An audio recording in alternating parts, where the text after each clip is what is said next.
नमस्कार, मैं हूं आपके साथ मयंक। आज 24 तारीख है। पिछले 12 घंटे के अंदर ईरान, अमेरिका और इजराइल से जुड़े सारे अपडेट्स मैं आपको बताऊंगा। लेकिन एक बेहद अहम सवाल जिससे हम शुरुआत कर सकते हैं कि अगर अमेरिका और ईरान के बीच वाकई एमओयू पर बात आगे बढ़ रही है और हालात बेहतर हो रहे हैं, तो फिर ईरान ने अचानक एक बड़ी जंगी तैयारी क्यों शुरू कर दी है? क्यों डिफेंस सिस्टम्स फायर किए जा रहे हैं और बड़ी मिसाइल्स के टेस्ट हो रहे हैं? क्या ईरान इस बात को जानता है कि ये जो शांति दिखाई दे रही है ये आने वाले तूफान के पहले की शांति है और कुछ ही दिनों बाद एक बार फिर जंग छिड़ सकती है, एक बार फिर धोखा हो सकता है?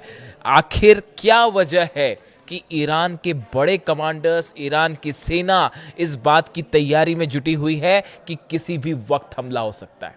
इस पर हम डिटेल से बात करेंगे, लेकिन शुरुआत करते हैं इस वक्त की सबसे अहम खबर के साथ। देखिए, पिछले 24 घंटे के अंदर दो बेहद अहम बयान आए हैं और ईरान को सलाह देते हुए ये बयान आए हैं। देखिए, पहला बयान आया है नॉर्थ कोरिया के शासक किम जोंग उन की तरफ से और दूसरा बेहद अहम बयान आया है रूस के राष्ट्रपति व्लादिमीर पुतिन की तरफ से।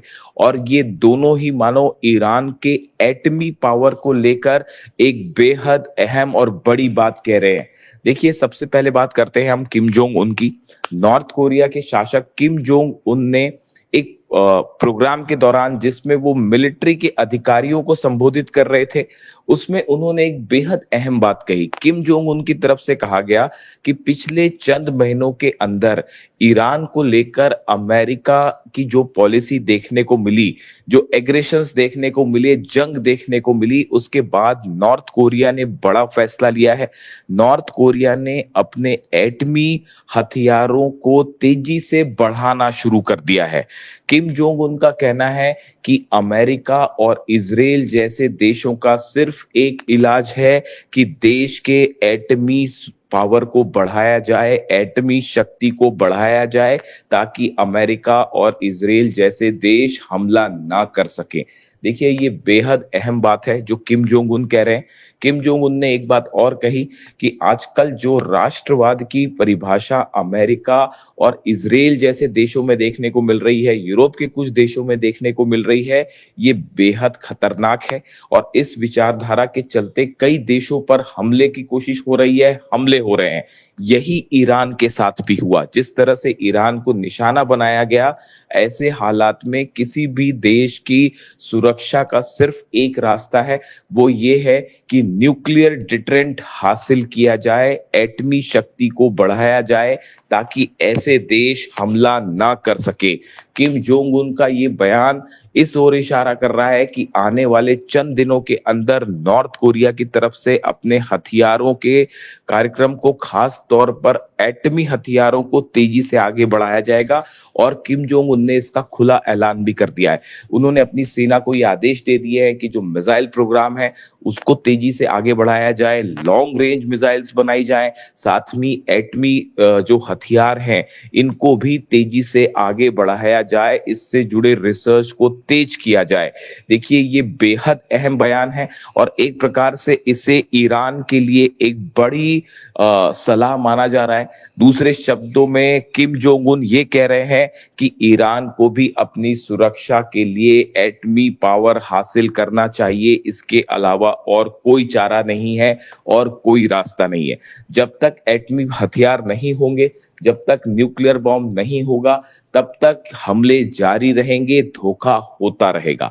देखिए, ये बयान नॉर्थ कोरिया की तरफ से आया, किम जोंग उन की तरफ से आया, जो सीधा सीधा ईरान के मुद्दे पर बोलते दिखाई दिए। अब इस बयान के चंद घंटों बाद ही रूस के राष्ट्रपति व्लादिमीर पुतिन की तरफ से भी एक बेहद अहम अहम बयान आया। देखिए, व्लादिमीर पुतिन भी एक सेना से जुड़े कार्यक्रम को संबोधित कर रहे थे और उस दौरान उन्होंने कुछ ऐसी बातें कही जो इस ओर इशारा कर रही है कि आने वाले वक्त में जल्द ही एक बड़ी जंग छिड़ सकती है। देखिए, उन्होंने कहा, वो नेटो देशों की तरफ इशारा करते हुए कह रहे थे, रूस की तरफ से ये कहा गया, पुतिन की तरफ से ये कहा गया कि ऐसा लग रहा है कि नेटो के देश, उन्होंने ट्रम्प का अमेरिका का नाम नहीं लिया, लेकिन उनके कहने का मतलब अमेरिका से भी था। ये सीधा हमला ट्रम्प पे माना जा रहा है। पुतिन ने कहा कि नेटो देश अब रूस के खिलाफ सीधे जंग की तैयारी कर रहे हैं। जिस तरह से पिछले चंद दिनों में हमले शुरू हुए रूस के ऊपर, रूस की 80 से 85 ऑयल रिफाइनरीज को निशाना बनाया गया। अब पुतिन का कहना है कि जिन हथियारों से हमले हो रहे हैं, रूस को जिस तरह से निशाना बनाया जा रहा है, ये नेटो देशों की, अमेरिका की साजिश है और नई जंग भड़काना चाहते हैं नेटो के देश। इसके साथ ही देखिए, पुतिन ने भी एक बेहद अहम बात कह डाली है। पुतिन ने ये कहा है कि रूस की सेना अपने एटमी हथियारों के रिसर्च को बढ़ाएगी, अपने एटमी हथियारों के जखीरे को मजबूत बनाएगी। देखिए, ये बात वही है जो किम जोंग उन कह रहे हैं, और किम जोंग उन के बयान के चंद घंटों के अंदर ही पुतिन का भी ये बयान आया, और पुतिन का भी कहना यही है। दूसरे शब्दों में पुतिन ये कहते दिखाई दे रहे हैं कि नेटो देशों के एग्रेशन के खिलाफ, अमेरिका के हमलों के खिलाफ अगर कोई सबसे अच्छी नीति है सुरक्षा की, तो वो नीति है एटमी हथियार बनाना, लॉन्ग रेंज मिसाइल्स होना। उनका ये कहना है, अगर किसी भी देश के पास मिसाइल्स हैं या फिर एटमी हथियार है, तो वो उस देश के लिए एक बड़े डेटरेंट का काम कर सकते हैं और दूसरे देश हमला नहीं कर पाएंगे। देखिए, जिस तरह से ईरान पर हमले हुए, ये कहा गया कि ईरान अपना न्यूक्लियर प्रोग्राम आगे बढ़ा रहा है, ईरान एटमी हथियार बना रहा है, जबकि ऐसा कुछ नहीं था। पूरी तरह से झूठी और बेसलेस बात थी, जिसके आधार पर ईरान पर लगातार हमले किए अमेरिका ने। लेकिन नतीजा सामने है, अमेरिका और इजराइल को इस जंग में मुंह की खानी पड़ी। अब हालात ये है कि अमेरिका के साथ एमओयू साइन हो चुका है और तमाम तरह की डील्स की बातें हो रही हैं, लेकिन ये डील साइन होने के पहले ही पटरी से उतरती दिखाई दे रही है और अहम मुद्दों पर कोई सहमति नहीं बन पा रही है।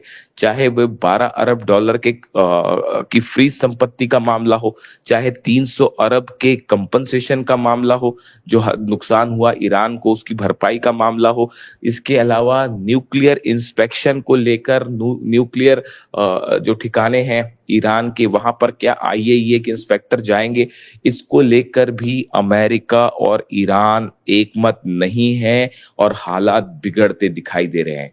ऐसे में हॉर्मूज का मैनेजमेंट कैसे होगा, इसको लेकर भी हालात साफ नहीं है। ईरान ने ओमान के साथ एक बड़ी बैठक की है कि आगे कैसे मैनेज किया जाए, स्ट्रेट ऑफ हॉर्मूज में एडमिनिस्ट्रेशन कैसे हो जहाजों का, इसको लेकर एक बड़ी बैठक हुई है ओमान और ईरान की, जिस पर अमेरिका को आपत्तियां हैं। अमेरिका का कहना है किसी तरह का कोई भी सर्विस चार्ज हॉर्मूज में नहीं लेने दिया जाएगा।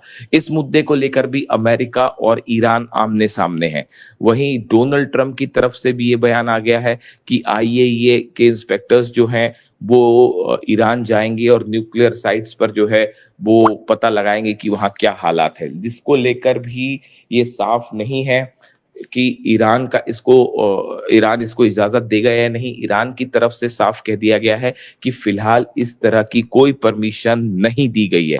ऐसे में ये माना जा रहा है कि अमेरिका और ईरान के बीच चंद दिनों बाद एक बार फिर बड़ी जंग देखने को मिल सकती है। जिस तरह से लेबनान और गाजा में हमले जारी हैं नेतन्याहू के, वो इस ओर इशारा कर रहे हैं कि सीज फायर पूरी तरह से फेल है, खासतौर पर लेबनान में और गाजा में। इन हालात में जहां पूरा मिडिल ईस्ट एक बार फिर जंग की ओर बढ़ता दिखाई दे रहा है धीरे धीरे, ऐसे में रूस की तरफ से और नॉर्थ कोरिया की तरफ से ईरान को बड़ी वार्निंग्स आई हैं, बड़े संकेत दिए गए हैं, और दोनों ही बयान पुतिन और किम जोंग उन के, जो कि ईरान की जंग की ओर इशारा करते हुए ये कहा गया कि अगर सुरक्षा का कोई रास्ता है तो वो सिर्फ एटम बम है। देखिए, सीधे तौर पर पुतिन ने ईरान का नाम नहीं लिया, लेकिन नॉर्थ कोरिया के तानाशाह जो हैं उन्होंने किम जोंग उन की तरफ से ये सीधा सीधा ईरान की जंग से जोड़कर इसको बात को कहा गया, और उन्होंने साफ कहा कि अमेरिका और इजराइल जैसे देशों का हमलों का कोई अगर इलाज है तो वो इलाज है एटमी डेटरेंस हासिल करना। अब इस बयानों को ईरान किस तरह से लेता है, ये बात अभी किसी तरह का कोई रिएक्शन ईरान की तरफ से फिलहाल नहीं आया है, लेकिन इसे एक बड़ी सलाह मानी जा रही है ईरान के न्यूक्लियर प्रोग्राम को लेकर। और इसने एक बार फिर ये बहस छेड़ दी है कि क्या ईरान को अपनी सुरक्षा के लिए एटमी हथियार बनाना चाहिए। क्या जब तक ईरान के पास एटमी शक्ति नहीं होगी तब तक बार बार अमेरिका और इजराइल धोखा करते रहेंगे, डील के नाम पर दगाबाजी होती रहेगी और मौका देखते ही फिर से ईरान पर हमला होगा। इन हालात में क्या किम जोंग उन की सलाह ईरान को माननी चाहिए और न्यूक्लियर हथियार की दिशा में आगे बढ़ना चाहिए? ये वो सवाल है जो एक बार फिर सोशल मीडिया में चर्चा का मुद्दा बना हुआ है।